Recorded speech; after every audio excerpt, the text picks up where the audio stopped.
안녕하십니까. 스탁과 스토리, 수다가 있는 수요일 김기수의 돌직구 타임 MTNW 김기수입니다. 인사드리겠습니다. 매주 수요일 나오는 날마다 주가가 약세인 것 같습니다. 비도 오고 시장도 약세이고 참 어려운 시장이죠. 자, 그런데 주식시장의 대가는, 이 가치투자의 대가는 돈을 벌 기회는 항상 약세장에서 나타났다. 이 이야기를 이전에도 한번 여러분들께 소개해드린 적이 있는데, 우리 시장 지금 이렇게 약세 흐름을 보여주고 있는 상황입니다. 자, 대가이기 때문에 이런 명언도 남기고 또 그 약세장의 힘든 상황을 지킬 수 있었지만, 개인 투자가들이나 하루하루 시세에 연연하는 상황에서는 쉽지 않은 거죠. 그죠? 전체적인 시장의 약세, 특히 오늘 같은 경우에는 사면초가였습니다. 아시아 증시 전반적인 약세에다가 또 외국인들의 선물 매도, 그 속에서 말리는 시어머니가 시누이가 더 안 좋듯이 기관, 금융투자가 열심히 매도하고 그동안 개인 투자가들이 단기 급매물이 일정 정도 소화했다라는 그런 수급적 흐름 부분 속에서 오늘은 개인들이 거래소에 7천억 가까이 매수세가 들어오는 흐름, 이런 수급적 흐름 부분이 진행되다 보니까 시장은 반등을 제대로 못한 상황에 마감을 했죠.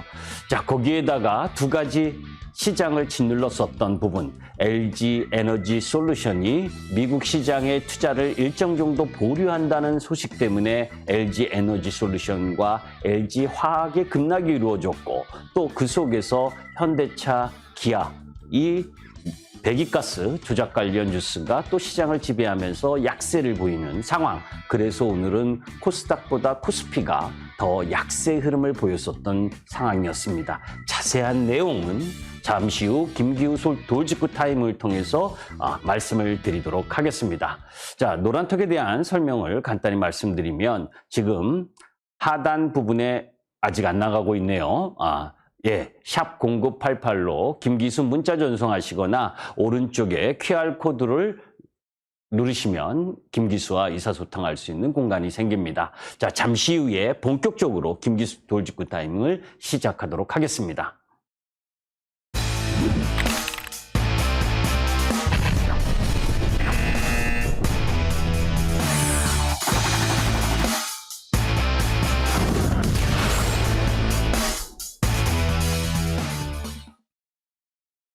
자, 우리가 시장에 대해서 곰곰이 이 일정별로 한번 살펴보도록 하겠습니다. 사실은 지난주 6월 23일 목요일 날 미국의 스트레스 테스트, 은행들의 스트레스 테스트 결과 아주 양호한 흐름을 보여줬죠. 이 스트레스 테스트 결과가 중요한 건 이 시험은 실업률 10%, 그리고 사업용 부동산과 주택가격이 40%, 25% 급락, 주가가 55% 폭락하는 상황을 가정해서 은행들의 자본 확충이 견조한지, 이 부분에 대한 테스트 결과 부분이거든요. 그런 상황 속에서 2008년 리만 브라더스 같은 경우에는 이런 스트레스 테스트가 안 좋았었기 때문에 이 신용위험으로 진행된 상황이었고, 이번 부분에 있어서의 이 미국 은행들의 스트레스 테스트는 아주 양호했다.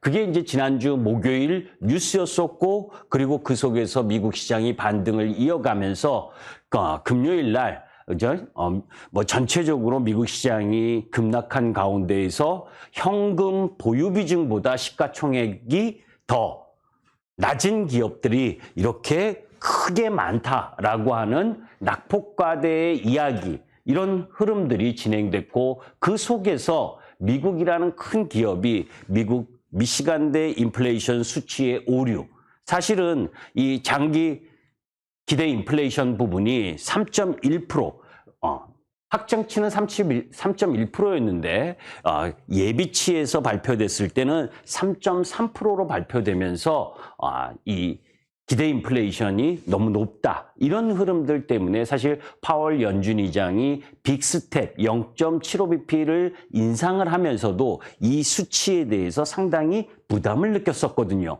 그런데 확정치는 3.1%나 나왔습니다. 경제 지표의 오류였죠. 수치의 오류. 그래서 미국 시장이 지난주 금요일 날 급반등한 형태를 보여줬습니다. 그리고 나서 이제 어제부로 중국의 코로나 봉쇄가 완화되는 그런 흐름들 속에서 해외 입국자 격리 완화, 일정 정도 단축하는 흐름들, 이런 부분들이 진행돼서 어제 미국 시장이 양호하게 출발을 했는데, 이 미국 소비가 흔들리는 소비자 심리 지수, 이 지표가 나왔습니다. 그죠? 리치몬드 제조업 지수가 예상이 마이너스 5였는데 마이너스 19. 그리고 6월 소비자 신뢰 지수가 예상이 100이었고 5월 달이 103.2였는데 98.7이 나오면서 시장이 전강후약의 미국 시장 모습을 보여줬고, 그동안 나흘 동안 반등했었던 나스닥 지수가 마이너스 3% 가까이 급락하는 흐름을 보여주면서 우리 시장에 오늘 하락을 가져왔습니다. 자, 여기서 우리가 곰곰이 생각할 필요가 있습니다. 미국 소비자 신뢰지수라는 건 미국 가구, 5천여 가구에 대해서 6개월 이후의 고용이나 그리고 경기 전망에 대한 부분을 설문으로 조사를 하는 겁니다. 자, 여러분들에게 지금 설문조사를 하면 지금 이렇게 총체적 난국이라고 할 수 있을 만큼 긴축, 전쟁, 그리고 주가 하락, 이런 상황 속에서 설문조사를 받으시면 6개월 이후에 좋다라는 말보다 안 좋을 가능성에 대한 이야기가 더 많이 나오는 거 당연한 거 아닙니까? 그죠? 그런 흐름들이 나오면서 이 기대 심리에 대한 부분이 안 좋은 지표, 그리고 앞으로 나올 경기 지표는 일정 정도 안 좋을 것이다 라는 건 여러분들이 예상하고 있어야 됩니다. 제조업 지표라든지, 그리고 이 금리를 인상을 하고 긴축을 하는 과정에서 인플레이션, 피크아웃 되지 않는 상황이라면 앞으로 나오는 경제 지표는 좋은 지표 뉴스보다 안 좋을 확률이 더 높다는 걸 감안하고 시장을 바라보실 필요가 있다. 자, 그런데 그 속에서 저는 어제 테슬라가 급락을 하고 또 엔비디아가 하락하고, 물론 나이키를 비롯한 소비재가 하락을 주도했지만 요 뉴스 부분도 상당 부분 이 센티멘탈 부분에 있어서 영향을 미쳤다라고 봅니다. 3에로 캐피털이라는 이 가상자산 헤지펀드, 2012년에 설립돼서 대규모로 가상자산을 투자하는 이 헤지펀드가 채무 불이행, 디폴트 위험에 놓여 있다. 사실 어제 나온 뉴스입니다. 이 부분이 미국 시장의 약세에 심리적인 요인을 더 강요했다라고 보시면 돼요.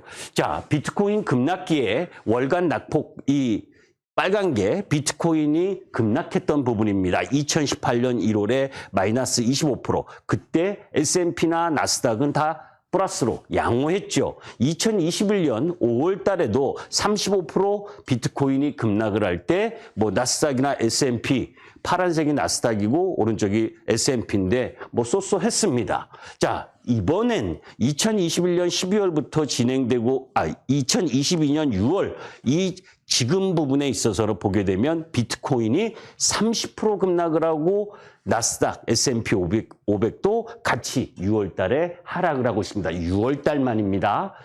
이 이야기는 뭐예요? 긴축하고 같이 연결되어 있기 때문에 S&P나 나스닥까지 하락하는 모습을 보여주고 있다는 거예요. 이야기를 종합해서 설명을 드리면 지금은 계속해서 말씀드리는 것처럼 가상화폐 이쪽 라인 부분이 가장 위험한 흐름이고, 그런 영향과 긴축 부분에 있어서의 움직임 때문에 지수 흐름 부분도 더 과하게 과민 반응 흐름을 보여주고 있다라고 보시면 됩니다. 자, 미국 시장에서 아까 시가총액 러셀 3000 기준으로 보게 되면 현금 보유, 기업의 현금 보유보다 보유량보다 시가총액이 더 낮은 기업들이 많다라는 부분을 도표로 보셨잖아요.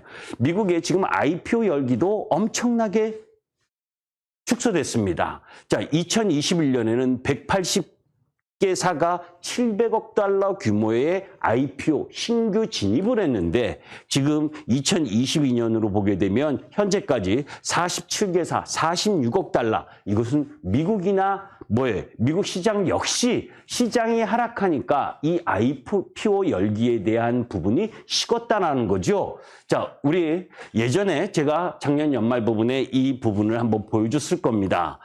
참 해도 너무한다, IPO. 그죠? 2021년 10월 이 부분 누적이 89조다. 잘 생각해 보세요.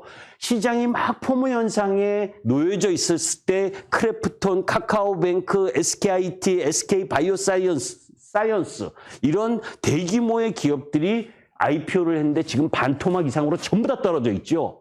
그죠? 시장이 좋고 화려할 때 IPO에 투자를 한 기업 부분으로 보게 되면 전체적으로 반토막이 넘게 하락했다라고 하는 부분입니다. 그러면 지금은 IPO에 관심도 없어 해요. 그죠? 그 당시에는 어떤 기업의 IPO를 하게 되면 상따냐, 따상이냐, 이런 이야기를 할 정도로 관심이 많았다면 지금은 관심이 없을 만큼 그죠? 시장이 안 좋은 상황에 놓여 있다는 거죠. 사실은 역지사지의 관점으로 시장을 바라볼 필요가 있는데도 불구하고 말입니다.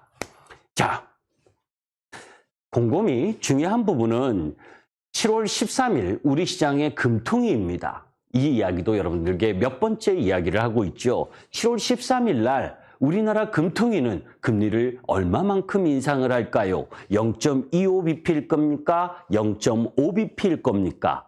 0.75는 무리겠죠. 자, 미국 시장은 0.5%에서 0.75bp 부분을 7월 26일, 7월 27일 FOMC 회의에서 인상하려고 하고 있습니다. 그죠? 자, 그거보다 이 도표가 더 중요한데, 왜냐하면, 그죠? 지금 1.75bp로 동일선상에 놓여져 있는데, 그죠? 우리나라가 0.25bp, 0.5bp를 인상하는 상황 속에서 미국 FOMC 회의가 7월 말에 자이언트 스텝, 빅스텝을 하게 되면 한미 금리 역전이 발생하게 되죠. 자, 한미 금리 역전이 되면 외인 자금이 얼마만큼 빠질 거냐? 이것에 대한 과거의 사례에 대해서 일정 정도 알고는 있어야죠. 금리 역전 사례가 3번 정도 있었는데 실질적으로 2번 중요한 부분에 있어서 2005년 8월부터 2007년 9월까지 이 당시에 한미 금리 역전이 됐었을 때 외국인은 우리나라에서 30조 9,800억을 매도를 했습니다. 그럼 종합주가지수가 떨어졌을까요? 아니요. 1100포인트에서 1800포인트까지 올라갔습니다. 자, 잘 생각하시면 이 2005년과 2007년 요 타이밍엔 중국의 인프라 투자, 중국의 고도 성장, 인도의 고도 성장으로 우리나라 부분에 있어서 그죠? 조선철강 건설 기계 지주화 이런 장치 산업, 산업재 소재가 급등 랠리의 시절이었고 그 속에서 외국인들은 반도체와 자동차 쪽을 계속 매도해서 종합주가지수가 1100포인트에서 1800포인트 올라가는 그 타이밍에 자동차, 반도체는 약세를 보였었던 상황이었죠. 자, 반대로 2018년과 2020년 코로나19 이전까지 그 타이밍 부분에 또 외국인들은 16조 7,400억 외국인들은 가만히 보니까 한미 금리 역전이 되면 매도를 했던 부분입니다. 이 타이밍에서는 기관 역시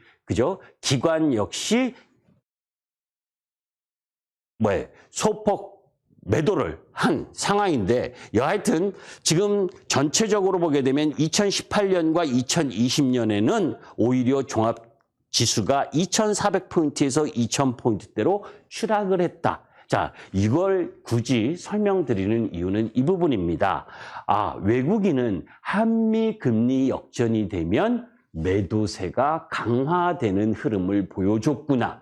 그죠? 그러면 우리 주체 중에서 개인만 받쳐서는 종합주가지수를 올려붙일 수 없다는 걸 알 수가 있죠. 그렇다면 기관이 중간에서 매수할 수 있는 힘을 갖고 가줘야 되는데 제가 지난번에 우리나라 기금들, 연기금, 사학연금, 공무원연금 할 거 없이 해외 투자 비중을 늘리는 대신에 국내 규모 비중은 축소하는 쪽의 방향을 갖고 있기 때문에 수급적으로 지탱할 수 있는 여력이 크지 않죠. 그런 흐름들을 봤을 땐 사실 부담이라는 겁니다. 한미 금리 역전이 되면 이런 부분들을 감안할 필요가 있고, 자, 그런 가운데에서 우리나라 상장사 수주 공시 금액을 보게 되면 이제 2분기 공시 금액, 반도체, 2차 전지 장비 이쪽에 계약이 줄어드는 것을 볼 수가 있습니다. 그건 뭐예요, 여러분들? 반도체는 경기 민감하잖아요. 제가 여러분들 몇 번에 걸쳐서 돌직구 타이밍을 통해서 삼성전자, 하이닉스 매수할 이유가 없다. 그죠? 그리고 반도체 장비 쪽 지금 우리 수출 비중이 줄어들고 있다라는 부분을 여러분들께 많이 말씀을 드렸을 겁니다. 자, 이런 안 좋은 얘기도 있는 반면에, 자, 중국의 경제학자 8인, 이름이 어려워서 제가 여기다 굳이 안 썼습니다. 지금 중국 경제 성장률인데 21년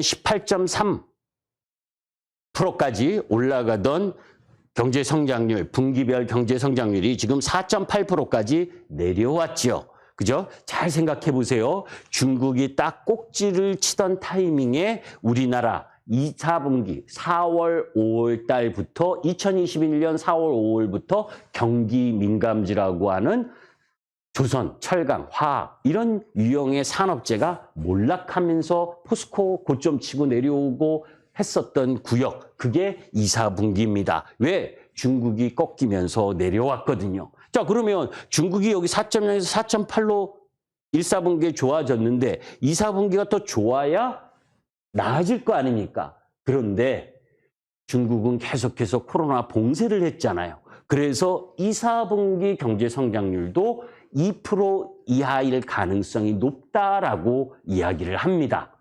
그러면 여기 다시 내려오는 수치가 발표될 거 아닙니까? 그러니까 아직 경기 민감 섹터들이 저점을 못 잡고 있는 거죠. 자, 그러면 그 이유가 중요한 겁니다. 왜? 지금 여기 2%로 내려온다고 해서 2%대로 내려온다고 해서 지금 경기 민감주를 다 매도해야 되느냐? 그건 아니라는 거죠. 주가는 6개월 선행성을 갖고 있습니다. 이미 이렇게 내려오는 흐름들 2, 4분기까지 안 좋을 거라는 거를 감안해서 주가는 지금 하락하고 있는 중인 거죠. 제가 여러분들께 1월 달부터도 계속 2월 전쟁이 일어나고부터 계속 여러분들께 말씀드린 게 있습니다. 2, 4분기 실적, 어닝은 쇼크 기업들이 엄청나게 많을 거다. 그죠? 물류비도 상승을 했고 원자재 가격이 상승했고 그 실적 부분이 확인이 돼야 시장의 저점이 나올 가능성이 높다라는 말씀을 많이 드렸는데 그러한 흐름 부분들을 감안해서 보셔야 된다는 겁니다. 자, 주시장에 4가지 리스크 오프 배경이 있다라는 걸 말씀을 드렸죠. 감감히 생각해 봅니다. 인플레이션 피크아웃 됐느냐? 아직 아니다. 그런데 그죠? 사실은 유가나 원자재 가격 흐름들로 보게 되면 요 근래 다시 반등을 해서 유가가 115불이지만 니켈이나 알루미늄 막 전쟁이 일어났다고 막 올라갔었던 그런 원자재 부분들은 사실 다시 다 곤드라박질 치고 있어요. 그런데 정말 얄미운 건 뭡니까? 유가 같은 경우에 오펙이 약속한 만큼의 증산을 하지 않고 이때다 싶어서 그죠? 떡봉집에 제사 지내는 그런 호황을 누리고 있다라고 하는 걸 기사도 여러분들 보셨을 겁니다. 자, FOMC 빅스텝 우려가 감소했느냐? 아직도 감소 안 했죠. 그죠? 그러나 미시간대 소비자 신뢰지수로 0.75bp까지 올렸다면 이번에는 0.5bp 정도에서 7월 FOMC를 마무리하면 되지 않겠느냐라고 보는 거고 소프트 랜딩 이쪽 부분도 아직은 지켜봐야 될 부분인데 중국 락다운과 관련된 부분에 있어서는 일부 해소되는 부분이 나타나고 있잖아요. 우크라이나 전쟁, 스웨덴과 핀란드 이쪽 부분에서 나토 가입이 하지 않는 것이 조금 나은 흐름으로 갈 텐데 뉴스를 보면 터키가 반대하다가 찬성 쪽으로 돈다라고 하는 부분, 그 부분과 관련돼서 또 러시아와 나토의 또 대항 이런 부분들이 아직까지는 지속하고 있기 때문에 참 증시격언에 꼭지는 3일, 바닥은 97이라는 말이 있듯이 주가가 하락하면 항상 기간 조정을 보인다고 하는 부분, 그 고통의 시간들이 지금 지나가고 있는 중이다라고 보시면 됩니다. 자, 나스닥 종합주가지수 어제까지의 모습입니다. 소비자 물가지수가 발표가 되고 나서 그죠? 급락을 했다가 반등하다가 다시 하락하고 있는 모습인데 사실은 나스닥 기준으로 보게 되면 11,000 내외에서 바닥을 만들어가고 있는 중인데도 불구하고 우리 시장은 그 타이밍 부분에서 더 추가 하락해가지고 2,300포인트까지 찍은 상황입니다. 이 이야기는 뭐였어요? 지난번 말씀드린 것처럼 외국인들의 공매도를 때리고 있고 그 공매도를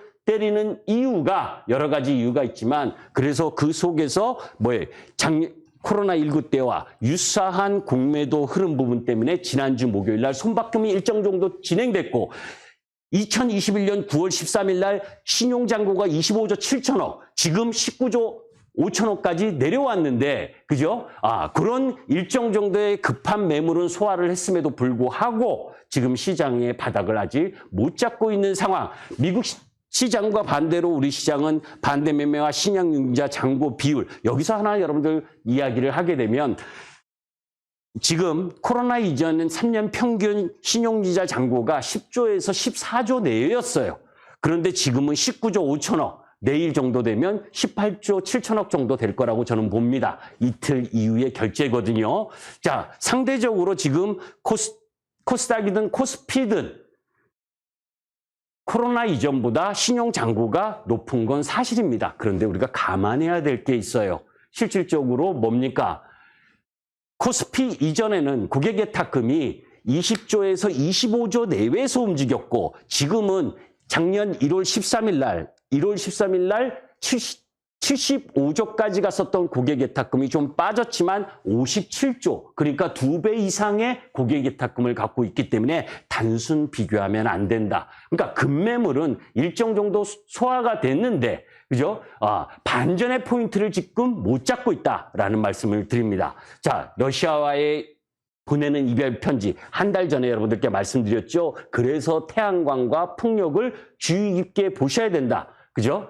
반면에 사람들이 전자제품 안 산다. 한마디로 이야기하면 그죠? 팬데믹 때 여행 못 가고 돌아다니지 못한 거 여러분들 재택근무하면서 노트북 샀고 그죠? 전자제품 큰 걸로 다 바꿨고 그러니까 지금 안 팔리는 거예요. 그죠? 그런데 반도체가 지금 어떻게 올라갑니까? IT가 지금 어떻게 올라갑니까? 그죠? 지금 PC 노트북 등의 수요가 줄면서 메모리 반도체 D램도 수요 둔화 위기고 지금 적층 세라미콘 MLCC도 재고가 90일 이상 지금 늘려져 있고 안 팔리니까. 그죠? 당분간 시세 내기 어렵다는 걸 이야기하는 거죠. 현대차, 기아, 호재, 악재 있습니다. 그죠? 전기차, 친환경차는 잘 팔리는데 독일에서 안 좋은 이야기가 나왔습니다. 20만 대입니다. 그죠? 20만 대 정도라면 오늘 정도 하락 정도면 됐다. 요 빈살만에 640조 원, 사우디가 호황을 누리고 있다. 그죠? 저는 건설주 별로 안 좋아합니다. 근데 이 빈살만에 640조, 이제 이재용 부회장하고 친하잖아요. 그러니까 삼성물산은 잘 보실 필요가 있다는 거죠. 그죠? 자, 그리고 건설 전체적으로는 별로 안 좋습니다. 그죠? 우리나라 2014년에서 이렇게 해외 건설 수주 박살나고 해외에는 리스크가 많다고 참여도 안 해요. 건설주 다른 것은 보고 싶지 않습니다. 보호예수 물량은 여러분들 다시 한번 보시고 이 부분도 자세하게 설명드려야 되는데 시간이 다 됐네요. 그죠? 우리나라 헛하게 올라온 지수 아닙니다. 수급적으로는 안 좋은 모습을 보여주고 있고 그런 가운데에서 지금 계속 여러분들께 말씀드리는 게 구조적 성장 흐름 쪽 라인 부분, 그건 여러분들 몇 번이나 이야기했을 거예요. 자, 잠시 후에 신재생 에너지와 관련돼서 경기 침체 우려, 공개 방송 부분을 아주 간단하게 명확하게 말씀드리도록 하겠습니다. 할 얘기는 많았지만 또 그런 상황 속에서 마지막 멘트 하나만 보도록 하겠습니다. PPT 오늘은 여기까지 하겠습니다. 김기수였습니다. 감사합니다.